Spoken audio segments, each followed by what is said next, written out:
The overall goal of this experiment is to accurately measure pathogen gene expression in vivo in order to shed light on how a pathogen adapts to the infectious environment and causes damage to its host. This technique paved the way for researchers in the field of infectious disease to explore pathogen gene expression dynamics during a real infection on various tissue types and at multiple time points.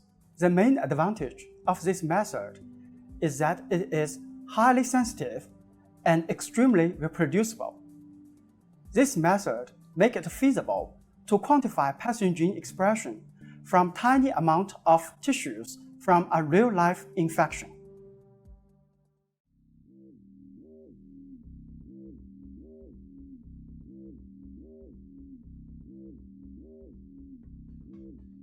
To begin preparing reagents, add 2 mercaptoethanol to buffer RLT and mix well.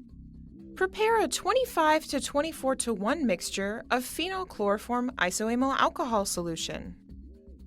Label M-type homogenization tubes and chill on ice. Label 2 milliliter screw cap tubes and add approximately 300 microliters of zirconia beads to each tube.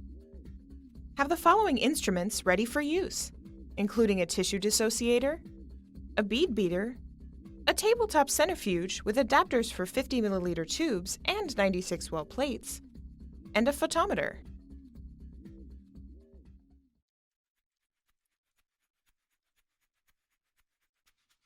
Remove previously frozen kidneys isolated from C. albicans infected mice from the -80 degrees Celsius freezer and put on ice.